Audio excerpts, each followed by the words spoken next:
Introducing Kicking Back with the Cooks, presented by Woodhouse. 18 brands, 16 convenient locations, simplified car buying to save you time. Shop, finance, and buy online at woodhouse.com. Here's head coach John Cook, along with your host, Lauren Cook West. Welcome back, another month kicking back with the Cooks, and good news for you, Coach Cook. You're stuck with me for another 12 months because I just got word that we have been renewed for another year. So a big thanks to Woodhouse, our sponsor, and Playfly for making all of this possible. And how do you feel about that? Oh, Lauren, I'm ecstatic. You sound thrilled. Yeah. How are you doing today?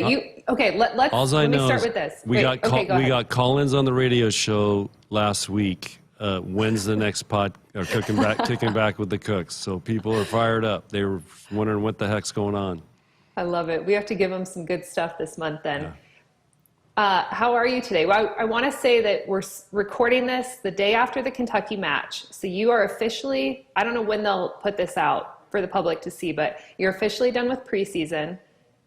You're going into conference play. It's Monday morning. You just played Kentucky last night. How are you? Doing good. Got up this morning and hit Hy-Vee. Grabbed a little breakfast there, best breakfast in Lincoln on O Street. And I had to just drive down O Street to see if, how safe it was this morning. We got things stirred up on that, and of course everybody in the Hy-Vee wants to talk about the match last night. It was a great match, and then got my hair cut. But Jody, who cuts my hair, she didn't even know we played. So we talked about other things. We talked about Madden and her daughter. Her daughter's a senior in high school, and so there you go. That's my world. You got a haircut today? Oh yeah. Oh, looks good. Yeah, we got a. Yeah, today's catch-up day. Wait, last time Madden saw you or FaceTimed with you, didn't she tell you needed a haircut? Or did she ask you if you got a haircut? She asked me if I got a haircut. Yeah, I had. And that was a couple weeks ago, right? It was like, I go about every month. It was like a month ago. Yeah. And she's two. Yeah. I can't even tell. I don't know how she tells. Speaking of Madden, it's been an emotional week for this mom. Last 2 weeks, Madden started preschool. And do you ever remember, did you ever take me to school or pick me up from school, or were you too busy?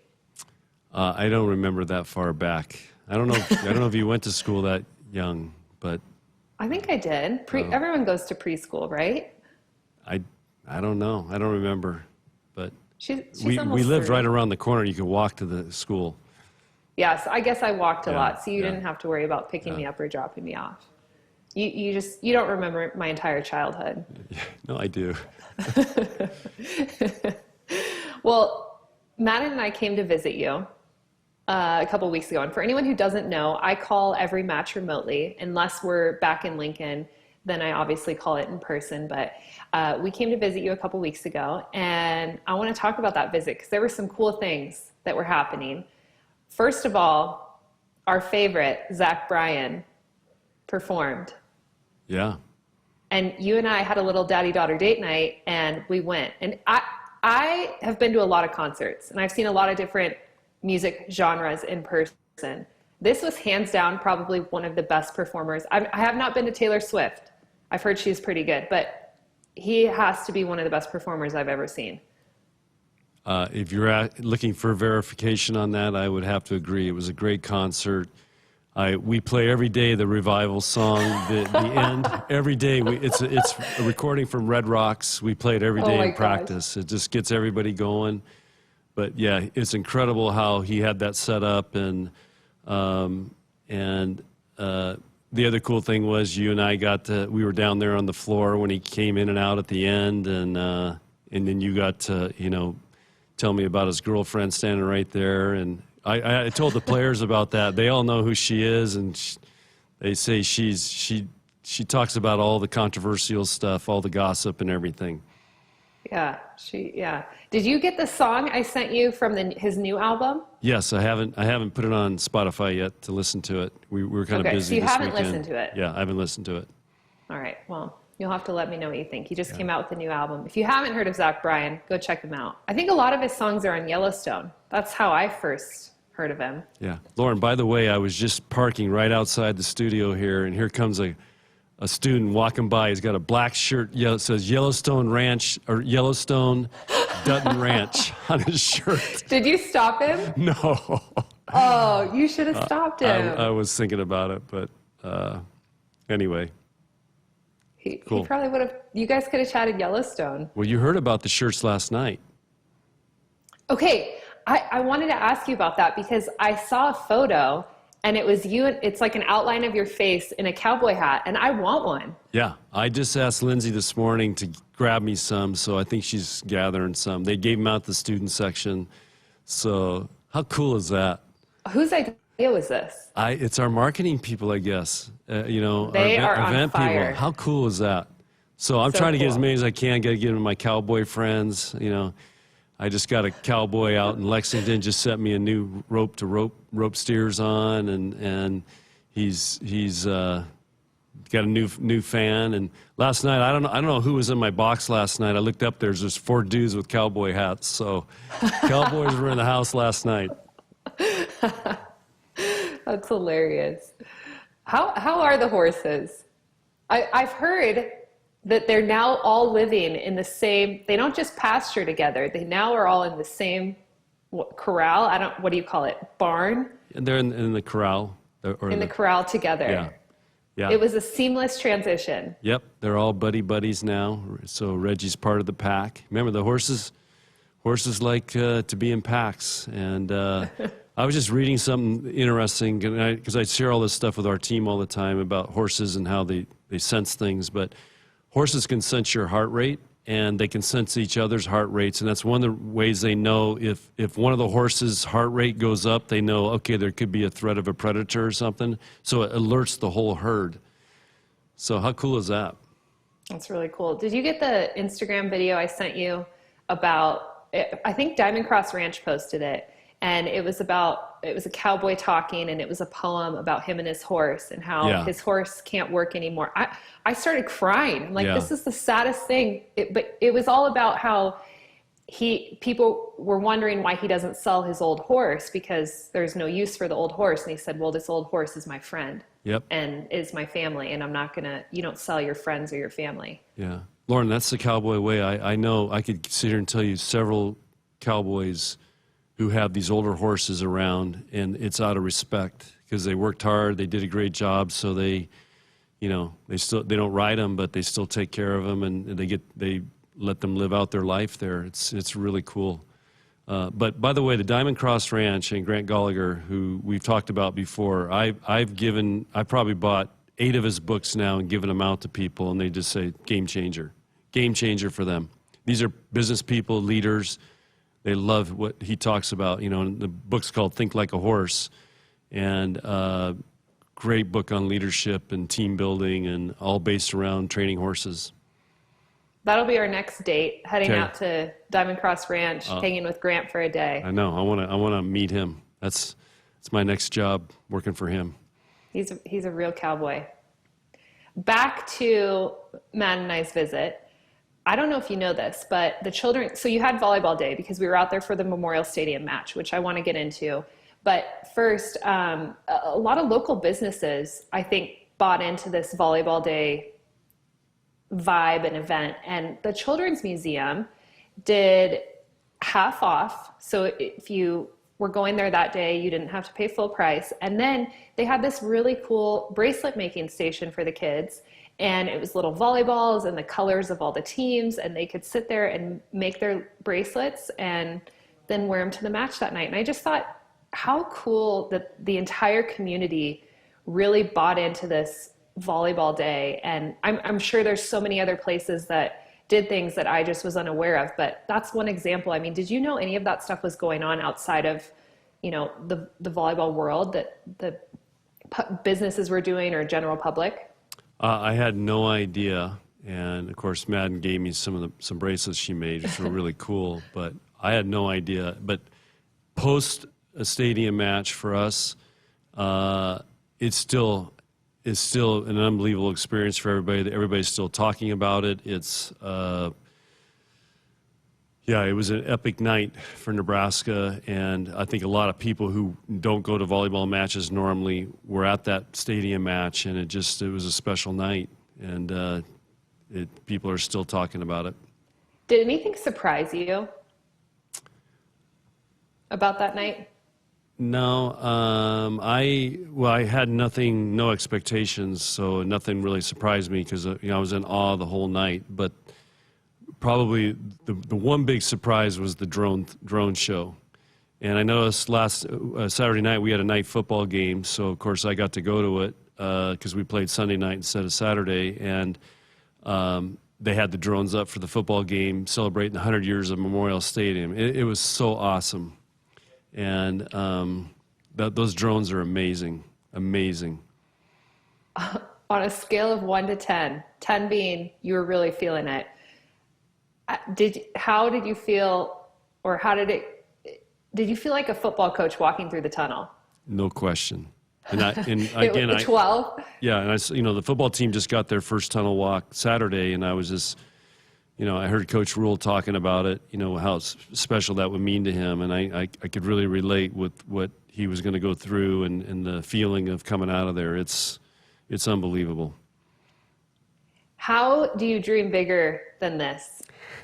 I know you said we did a post game with you after the Memorial Stadium match. Can you just drop a couple hints? No, I can't. So we got two things we're working on. They're long shots, but we're taking big swings at it. So we'll see. A lot of it's out of our control. Okay, let me ask you this. Would it be happening next year, or is this a couple years out? Both could be happening next year, yes. But wow. I don't even know what this is. I know. And I'm not saying anything because a lot of it's out of our control. Other people are making decisions, but they'd be really cool. Arrowhead?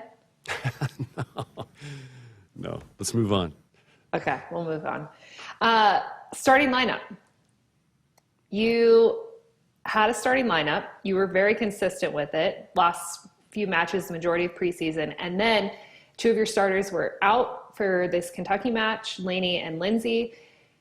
How does that change things? Do you feel like after the performance from Allie Batenhorst, Maisie Bosinger, Kennedy Orr, some of those players, do you feel like it changes your starting lineup moving into Big Ten play, or do you feel pretty confident with the lineup that you were rolling with the majority of preseason? I feel confident with either lineup, and I think that's one of the strengths of this team is we can. I mean, literally everybody played last night except for Caroline, who were kind of trying to potentially redshirt, and Maggie Mendelson, who, she's started some matches already, and I have, no problem, putting her in. It's just we were in a pretty good rhythm. So, but those guys are in a battle every week to who starts. And so, anyway, it's one of the strengths of our team. And I wanted to tell them after the match, or before the match last night, because we knew we were going to be without two starters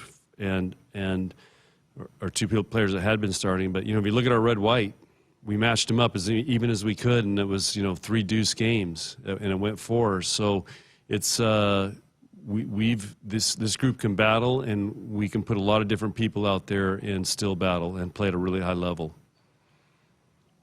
The Stanford match. That match surprised me. If you asked me before that match how I thought your team would do, I thought you guys were going to lose. Just on paper, comparing the two teams, Stanford is just loaded. Were you expecting that level of performance from your team? Probably not. I mean, I probably was a little apprehensive going in there. Nebraska's never won at Stanford. They're not in school right now. They have a huge advantage. We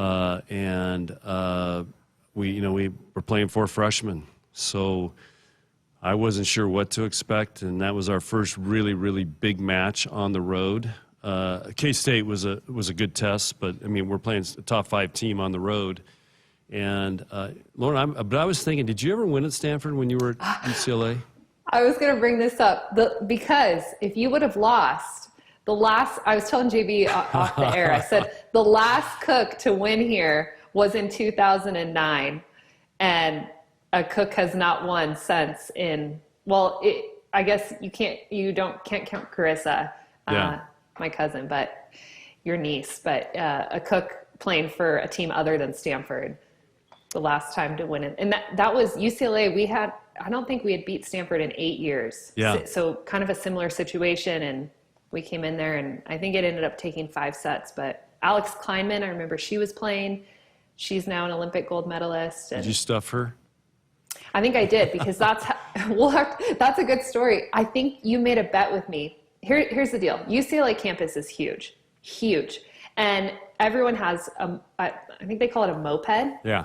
A little like Vespa moped. Yeah. I don't know if those are still a thing. But that's how you zip around campus, or you have a bike. And you have to have one of those. Otherwise, it's impossible to get around campus. And I think you made a bet with me that it was either if I aced or stuffed Kleinman, I would get a moped, and it ended up happening. And then the next week you bought me a red Vespa. Oh, wow. You remember that? Nice job. That's a great win. It was worth every penny. That's probably illegal, or it probably was illegal back in the day. Whoops. Yeah, it's your first NIL deal. Yeah, NIL before it was a thing. Did any other matches surprise you this preseason, or anything else that really stood out to you that I guess that was a positive that you were really proud of, and then something maybe that was a negative that you need to work on? Well, I don't know if there's real negatives, but we have to continue to get better serving and passing. We're having some breakdowns where we miss serves or we go into a passing rut. So that's something we've got to really solidify here going in the Big Ten, and understand the importance of each serve and each pass. And it's just this last week really emphasized that, because it's just so hard to score points on some of these teams. And then you got to, if you feel like if you don't pass and get a good swing, you start getting behind and you get a run on you, and then it's really hard to come back. So that's the big thing. The thing that, again, I'm not surprised, but you never know till you get in these matches, is how gritty is your team, how hard are they going to fight, how are they going to handle rough spots. And we're seeing a team that's fighting really hard. And the best dramatic example we can have is that rally against Kentucky last night, which everybody's talking about, saying it's maybe the longest rally ever. It was unreal, and we found a way to win it. And it wasn't like we were getting easy balls. I mean, we were making ESPN Sports Center digs and covers and plays to get the ball back over, and so was Kentucky. It was an unreal minute and a half of volleyball. I don't think you'll ever have to question effort with this team. They're so fun to watch. I was texting with Bridget Root, a former Husker, and we were both saying this is the first team in a few years that it's just enjoyable to watch, because the effort is there. They just look like they love playing together, love being out there, and they're truly fighting for every single point. Yeah. No, you're right. They don't give up. They don't put it on cruise control. I mean, sometimes I think the youngsters, their mental game gets thrown off a little bit, but the effort is always there. Yeah. No, so that's the one thing that we're learning, that they can, and again, I told them, because it's going to be like this for the next 10 weeks now in the Big Ten. I mean, it's like this every week. So buckle up. Here we go. Do you have any other messages for your girls going into Big Ten play? Since a lot of them, I mean, really Lexi and Lindsay and Allie are the only ones who have experience in the Big Ten. I know. Nope. We'll just, keep doing what we're doing, and hopefully win a lot of matches, 3 games by 2 points.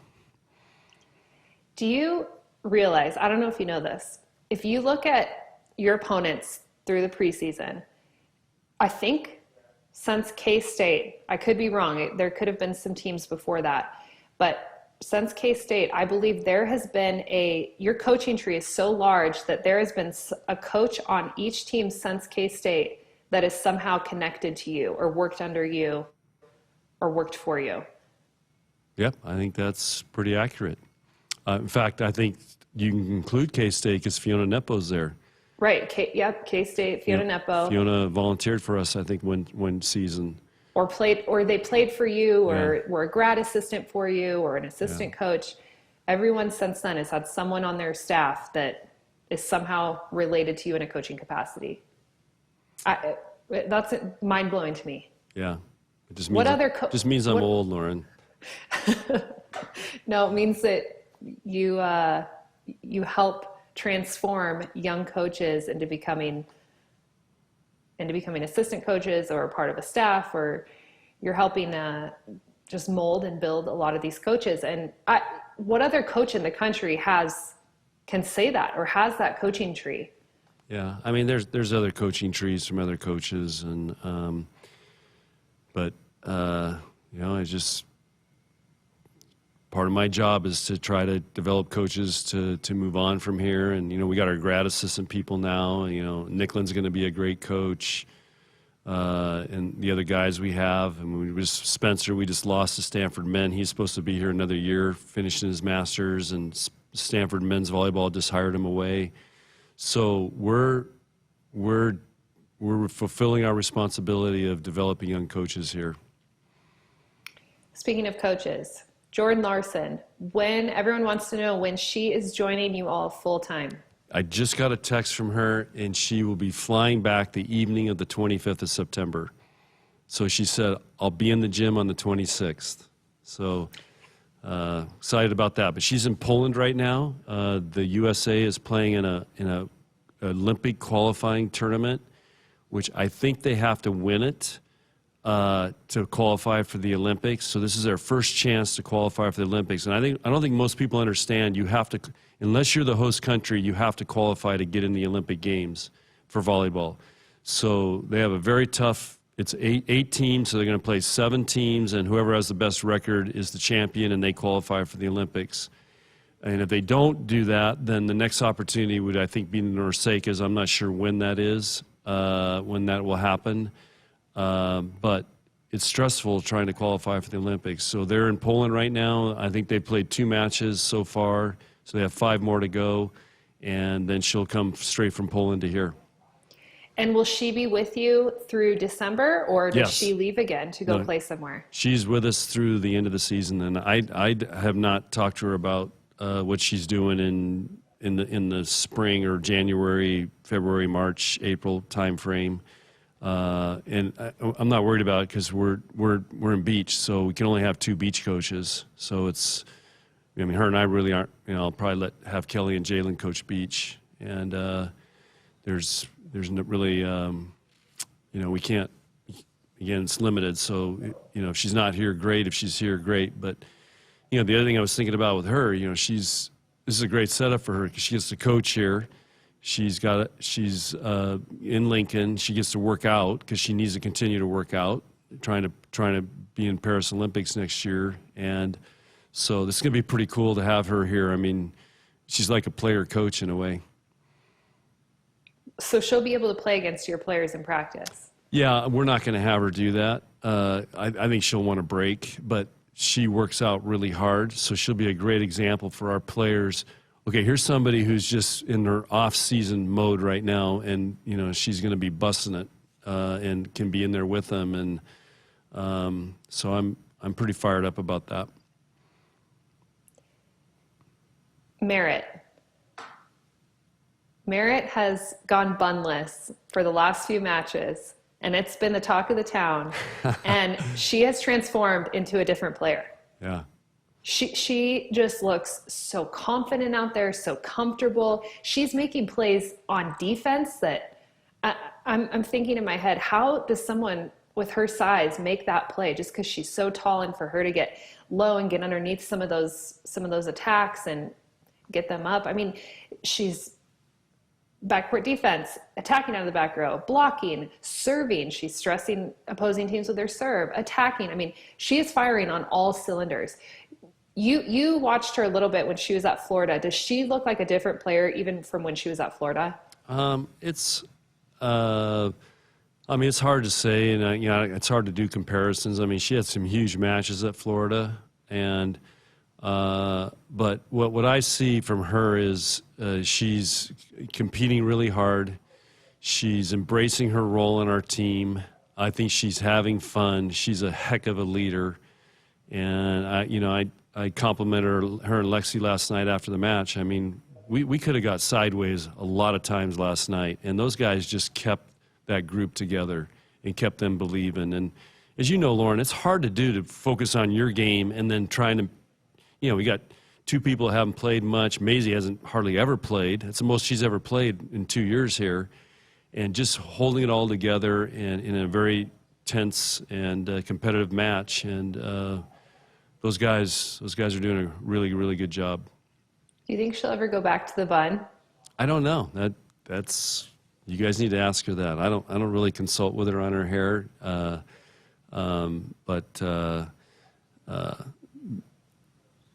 probably whatever gets her the most followers on Instagram. I don't know. Please start consulting with her on her hair. We need to know. Okay, I'll ask her. Important information. Yeah, I asked the first time. She just said she wanted to try something new. So.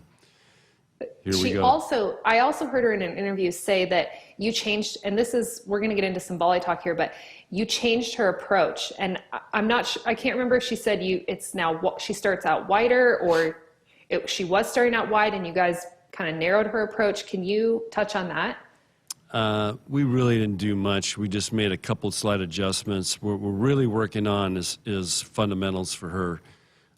She's got a couple little funky habits that limit her, and we really started that process in 2 days, and we knew it would take time, and now I think we're starting to see the results of it. And so that's mainly what it is. And it's easier for her to explain, like, her adjustment, but really we're working on fundamentals and footwork. It's crazy to me that you have a player with so much experience who's so talented, and it all comes down to fundamentals and footwork. It's always about footwork. Yep. Whether you're a setter, attacker, right side, left side, middle, libero, it's always about footwork. Yeah. We work really hard on it. It's very, very important, and it's not just Merritt. It's all of our hitters have to have great footwork, and then same thing for passing. And then Bergen, as you know, as a setter, we train 15 minutes a day on footwork just for setters. It's just part of their training that they get. That's how important it is. Can we get Bergen to cut down on service errors, please? Last night was her first tough night. No, against Stanford, there's been a few matches where she's piled up like 3 or 4 service errors. Yeah. Bergen has been, as me and a couple other people, everybody's had a really nasty cold all week, and so I think part of it was a little bit of that, and of course, these are big matches for Bergen, and sometimes that stress shows up, especially in setters, that it'll show up in their serving game. Well, she does not look stressed. She looks calm, cool, and collected. Yeah. She has zero emotion. Yeah. It's just, I'm here to do my job, take care of business, get my hitters in great situations. Lauren, you'll love this. So last night, we're in game 4. It's 19-19, 20-20. There's a timeout, and I'm like, Bergen, okay, you are going to have to get us a touch or a stuff on the block, because she was getting worked pretty good. Yeah. Sure enough, they set her. She goes up and makes this move and blocks it back for a kill, and went over everybody's head back there. And that's what I love about Bergen. You just kind of tell her to do it. She goes, "Okay, coach, I'll do it." Well, you said before, sometimes you don't even have to tell her. You just look at her. Yeah. And it's like she knows what she needs to do. Oh yeah. She comes off. She goes, "I know. I should have done that." I love her. I love watching her. Yeah. She's special. She is. She really is. And I'm just happy that she's going up and throwing down some attacks on that second contact with one hand instead of 2 shooting it over. She's starting to become aggressive. Yeah, we stopped showing her video of you doing that 2-shoot thing. So. Hey, I went up and threw it behind my head. Yeah, you did. We've been working on that. You need to work on that. We got to get that going. That's a game changer. Yeah. Well, it's time for a confession lesson. Oh, God, but no, I know. I'm going to kind of let you off the hook. This will count as a confession and a lesson. I'm going to put you on the spot. We talked about school starting earlier. High school volleyball has also begun. And do you have any regrets or remorse? I've never asked you this before, but any regrets or remorse not being able to watch all of my matches or make it to all of my games when I was in high school? Well, obviously, the answer would be yes. And that was part of the problem when you coach a sport that's in the same sport, season as your kids are playing. But I did get to see a couple of your state championships, which was pretty cool. But you did miss some. Yeah, I missed one of them, I think. But also I got to see you in club. That was the other advantage, though, that I always looked at was, okay, I'm missing some high school, but then I'm recruiting all the club tournaments you're playing in, so I got to see you play a lot of club matches, and you guys had a great run there for a couple years with you and Gina and Haley Tramer, and you guys, wait, Haley played with you? Yeah. Was she on that club team? I'm trying to remember who else was on that team, but you guys you won a couple national championships, and that was a really fun team to watch. So I got to see a lot of those matches. Speaking of club, I saw an article. I didn't read it. I saw the title. And I think it involved you, maybe some other college coaches, Kevin Hamley, and it was saying how you guys are burnt out when it comes to recruiting. Do you want to touch on that at all? I'm not really burned out. I really enjoy recruiting. I think what the point that a lot of those coaches were making is that recruiting now, you feel like you're doing a lot of babysitting, and but well, you feel like you have to be there, and everybody's like, oh, is Nebraska on our court? Is Nebraska not on our court? And but recruiting is a team effort, and Jalen and Kelly and I, we do it as a group and try to make sure we cover everything we need to cover. And Jalen's an exceptional recruiter, which was also highlighted in that article. But I really enjoy recruiting because first of all, I like watching great players play, and I learn watching them. Second of all, I hate it when the moms put the purses on the chairs and there's no chairs to sit on, and then nobody ever sits there. So I want to make some rules about that. And but they're long days, and what they allude. I mean, it's loud. Brent Wagner wrote that article, and he's down there realizing. I mean, there's 100 courts going and whistles and people and. But I actually really am enjoying recruiting, and also with the new rules now, I think the rules have helped a little bit. I still think they're archaic, but it's pushed everything back. So now we get a chance to really get to know them. We can have a time to talk with them, and FaceTime, and then they get to make official visits early and stuff like that. So or in their junior years. So. That's really helped, I think, alleviate some of the pressure. But we have the longest recruiting season, I think, of almost any sport, longer than football and basketball. They all have limits on when they can go, when they can't go. I mean, we're basically January through we have May as a quiet period and January is a quiet period. So starting in February, all year round, we can recruit. You could be out. You just limit in the 80 days you can go out. Will Jordan Larson ever recruit for you guys or help with recruiting? Yes, yeah. She'll be able to help with recruiting. Good. Well, that's all I have for you today. Oh, thank you, Lauren. Pretty easy day for you. Yeah. Go enjoy the rest of your day off. As always, thanks for sitting down and chatting with us, and best of luck to you in the Big Ten. You're about to go through the gauntlet, and good luck preparing for some of those teams. Yeah. Well, it's, that's the one thing Craig Skinner and I were talking about, the parity in college volleyball now. It's getting very, very even. There's a lot of great teams. Just look at all the upsets. One of the things I said after the match yesterday, well, we were, of the top 10 teams that played, we were the only team that went up 2-0 and won. So that's where college volleyball is going to be. But it's great for the fans. I mean, last night, you were on the edge of your seat the whole night last night. It was a great environment. Our fans were awesome, but it was an exciting sporting event. During that long rally, I thought I was going to have a heart attack or go into cardiac arrest. I literally could not breathe. Yeah. It was unreal. That was amazing. Stanford match too. My anxiety was at all-time high. I'm like, we are too early in the season for me to feel this way. Yeah, but you already won at Stanford, so no pressure. I know. I think it's worse to watch. I don't know how you sit so still. I would be a mess on the sidelines. I'm a mess behind my headset. It's so hard to watch. I think it's much easier to play and to be out on the court. And Kelly, well, Jalen is very animated, but you and Kelly sit there like stones, and I don't know how you do it. Oh, I would be twitching in my seat. I've been up cheering a lot, Lauren, because there's a lot to cheer about. These guys are fun to watch. I will comment on that. I love it when you get up off the bench and you're clapping and you're yelling at someone because they did in a good way, because they did a great job. Yeah. And it's this new side of you. I really haven't seen this before. You would see it occasionally for big moments and big plays in the past, but it's a little more consistent now, and I'm digging it. Yeah, it's cool. You come out, hang out with these guys. Do the girls more. like it? I don't know. I don't ask them. Well, you should ask them. But it's a fun group.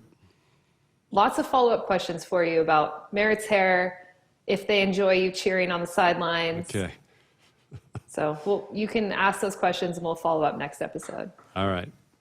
Well, Coach Cook, as always, thank you so much for your time. And a big thank you to Russ Brown for producing this one, Nick Burkhart for editing, and all of our loyal listeners. Thank you for tuning in to another episode of Kicking Back with the Cooks. We'll see you next month. And as always, go Big Red.